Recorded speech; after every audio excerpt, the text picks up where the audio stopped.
فلسطین میں اسرائیل کی بربریت بدستور جاری ہے۔ ابھی تک اسرائیل کے فضائی حملوں میں 148 فلسطینی شہید ہو چکے ہیں، جن میں 29 معصوم بچے بھی شامل ہیں۔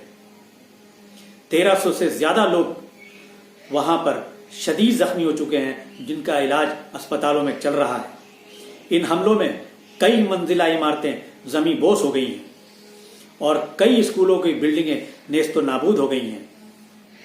وہاں پر ایک ویڈیو وائرل ہو رہا ہے جس میں ایک 10 سالہ بچی یہ کہہ رہی ہے کہ میں 10 سال کی ہوں اور میں اس کو کیسے سمیٹوں گی۔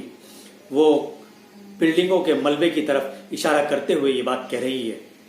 ساتھ میں کہہ رہی ہے کہ میرا ڈاکٹر بننے کا خواب تھا، میں کیسے بنوں گی۔ اس کے ساتھ وہ کہتی ہے کہ اپنے ساتھی بچوں کی طرف اشارہ کر کے کہ یہ سب بچے ہیں، ہمیں سب کو اکٹھا کرو اور ہمارے اوپر میزائل داغ دو۔ یہ سب بیان کرتی ہیں کہ اسرائیل کس طرح وہاں ظلم ڈھا رہا ہے، کس طرح وہاں پہ فلسطینیوں کو اپنی بربریت کا نشانہ بنا رہا ہے۔ یہ تھی وہاں پہ آج کی حقیقت۔ آئیے ہم اسرائیل کی تاریخی حقیقت پر غور کرتے ہیں، اس پر ایک نظر ڈالتے ہیں۔ حضرت ابراہیم علیہ السلام کے بڑے بیٹے حضرت اسماعیل علیہ السلام تھے اور چھوٹے بیٹے حضرت اسحاق علیہ السلام تھے۔ خانہ کعبہ حضرت ابراہیم علیہ السلام اور حضرت اسماعیل علیہ السلام نے آج سے تقریباً 4000 سال قبل تعمیر کیا تھا۔ حضرت ابراہیم علیہ السلام نے فلسطین کے علاقہ بیت المقدس میں بھی عبادت گاہ بنائی۔ حضرت اسحاق علیہ السلام بھی وہاں عبادت کرتے رہے، مگر حج کے لیے وہ ہمیشہ مکہ مکرمہ میں واقع خانہ کعبہ میں جاتے تھے۔ حضرت اسحاق علیہ السلام کے بیٹے حضرت یعقوب علیہ السلام تھے۔ اسرائیل حضرت یعقوب علیہ السلام کا لقب تھا۔ اسرائیل کے معنی ہیں عبداللہ یا خدا کا بندہ۔ بنی اسرائیل ان کے قبیلے کو کہا جاتا ہے۔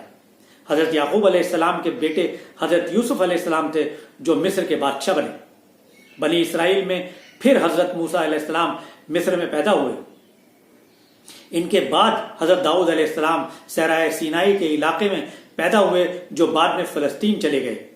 جب حضرت داؤد علیہ السلام نے انتہائی طاقتور دیو ہیکل جالوت گولائت کو اللہ کی نصرت سے غلیل کا پتھر مار کر گرا دیا تو فلسطین کے بادشاہ سول نے حسب وعدہ ان کی شادی اپنی بیٹی مشل سے کر دی۔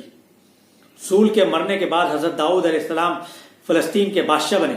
حضرت داؤد علیہ السلام کی وفات کے بعد ان کے بیٹے حضرت سلیمان علیہ السلام فلسطین کے بادشاہ بنے۔ اللہ سبحانہ و تعالیٰ نے ہوا، جن اور ہر قسم کے جانور حضرت سلیمان علیہ السلام کے تابع کر دیے تھے۔ قبل مسیح 961 سے قبل مسیح 922 کے دوران حضرت سلیمان علیہ السلام نے جنوں کی مدد سے مسجد الاقصیٰ کے اس جگہ تعمیر کروائی جہاں حضرت ابراہیم علیہ السلام نے عبادت گاہ تعمیر کرائی تھی۔ 586 قبل مسیح میں یہ ریاست 2 حصوں میں تقسیم ہو گئی۔ جنوبی علاقے پر حابیل کے لوگوں نے قبضہ کر کے عبادت گاہ مسمار کر دی اور بنی اسرائیل کو وہاں سے نکال کر اپنا غلام بنا لیا۔ اس کے 100 سال بعد بنی اسرائیل واپس آنے شروع ہوئے اور انہوں نے اپنی عبادت گاہ تعمیر کی، مگر اس جگہ نہیں جہاں حضرت سلیمان علیہ السلام نے عبادت گاہ بنائی تھی۔ 333 قبل مسیح میں سکندر اعظم نے اسے یونان کی سلطنت میں شامل کر کے بنی اسرائیل کو وہاں سے نکال دیا۔ 165 قبل مسیح میں بنی اسرائیل نے بغاوت کر کے ایک یہودی سلطنت کی بنیاد رکھی۔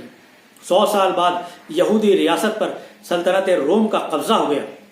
70 عیسوی میں یہودیوں نے بغاوت کی جسے شہنشاہ ٹائٹس نے کچل دیا اور یہودیوں کی عبادت گاہ مسمار کر کے انہیں وہاں سے نکال دیا۔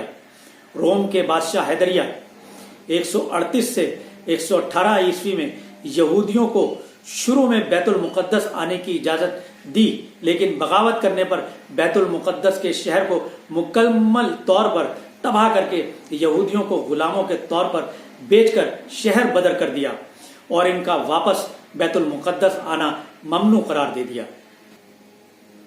616 عیسوی سے 624 عیسوی تک فلسطین پر ایرانیوں کی حکومت رہی اور بتایا جاتا ہے کہ انہوں نے یہودیوں کو عبادت کرنے کی کھلی چھوٹ دے دی تھی، مگر انہوں نے مسجد الاقصیٰ میں عبادت نہ کی اور عرب عیسائیوں پر بہت ظلم کیے۔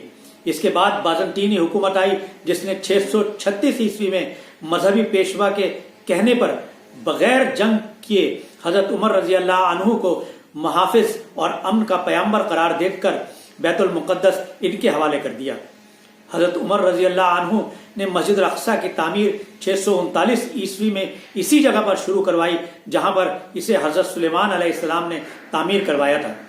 636 سے 1918 عیسوی تک یعنی 1282 سال فلسطین پر، جس میں اردن بھی شامل تھا، مسلمانوں کی حکومت رہی۔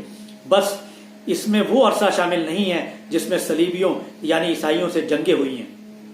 اس وقت تک یہودیوں کو فلسطین سے باہر ہوئے 1800 سال ہو چکے تھے۔ بنی اسرائیل کے متعلق تاریخی حقیقت یہ ہے کہ انہوں نے بہت سے نبیوں کو قتل کیا، جن میں ان کے اپنے قبیلے کے حضرت زکریا علیہ السلام اور حضرت یحییٰ علیہ السلام بھی شامل تھے۔ حضرت عیسیٰ علیہ السلام بھی اس قبیلے سے تعلق رکھتے تھے۔ ان کو بھی قتل کرنا چاہتے تھے مگر اللہ نے انہیں بچا لیا اور ان کے کسی ساتھی کو سولی پر چڑھا دیا۔ تاریخ گواہ ہے کہ یہودیوں نے ہمیشہ ظلم ڈھائے ہیں، چاہے وہ ان کے اپنے نبی ہوں چاہے خلق خدا۔ آج بھی وہ یہی کر رہے ہیں۔ شکریہ۔